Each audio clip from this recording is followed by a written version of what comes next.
Welcome. Today, I want to talk about the three-act story structure and how you can use it for your comics and stories.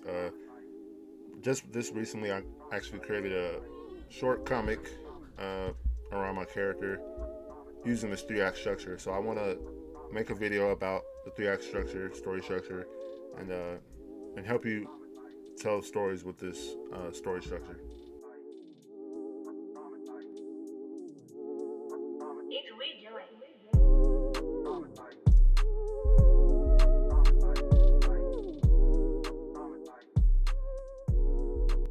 So if you don't know what the three-act story structure is, Google defines it as a model used in narrative fiction that divides a story into three parts, often called the setup, the confrontation, and the resolution.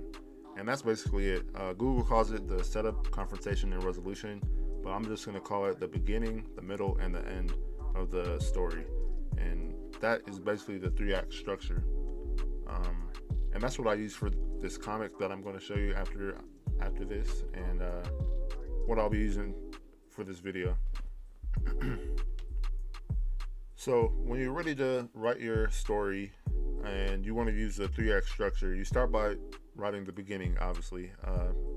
And the beginning of the three-act structure is Act 1. Act 1 is the beginning, and this is where you set up context for your story. This is where you tell the readers who the story is about, what's the character's goals, when does it happen, where does it happen, why do they want to accomplish that goal, the characters, and how are they going to do it. This act is all about introducing the reader to the characters and the world they live in. Act 2 is the middle of the story. In this act, the characters attempt to achieve their goals and they encounter conflict. This is like the main bit of story where your story takes place and most of the plot takes place.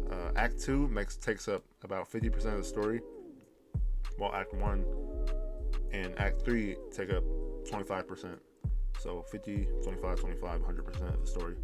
And then finally, Act 3. This is the end of the story and where there's a resolution to the story's main conflict. You wrap everything up and conclude the story. So now that I gave you a basic understanding of the three-act structure, I'm just going to show you an example with a comic I made, a short comic. This is like the main reason I like this story structure right now is because of how easy it is to create stories out of it. And as you can see right here on the screen, I have the comic I made. So here's the short comic I made with my character Raquel, and you might not be able to tell at first, but I did use the three-act structure for this. And so I'm just going to go in and explain what I actually did to use the three-act structure for this short 4-panel comic. I've been studying this three-act structure, and I decided I wanted to make a comic out of it. So here we go. So as you can see in the first panel here, this is Act 1. I'm giving context to the particular situation my character is in this panel, and then I move on to the second panel, which is Act 2. Act 2, I'm telling the reader the character's goals.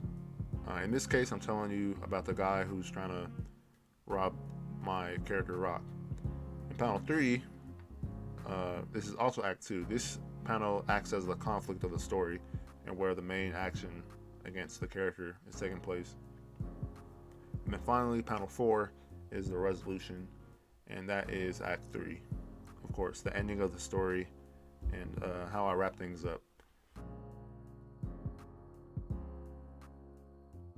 So what's cool about the three-act structure is that it doesn't take a lot of panels to tell a story. Obviously, I only used 4 panels here in this example. And in this comic, I'm really happy with how I was able to convey my character in the story. I think I used the three-act structure pretty effectively to convey what I wanted to convey, how strong my character is compared to some guy trying to rob her, and just her character in general. It was a short story, only 4 panels, but I think I did pretty good with how I conveyed and how I just created the story. But yeah, of course, like when you use the 3 act structure, you can obviously use it for bigger stories, and that's what I plan to do. Use it for bigger stories, bigger comics and stuff. I just wanted to start with something smaller so I can practice it, and that's probably what I'm going to do even more, so I can improve my skills in writing, improve my skills in storytelling, in comics and stuff, and all that. This was fun to do, and I definitely just wanted to share this information with you on the YouTube channel, because I'm learning a lot about this, and it was fun to do, and I had fun creating it. So hopefully I helped you out. Hopefully you can take this information and create something dope, create some dope comics, dope stories, all that. But for this last part of the video, I'm just going to show you the comic without the, or not without, but with the words in it, so that you can get the full experience. But yeah, that's it. So thanks for watching. Here's the last part of the comic, and peace out.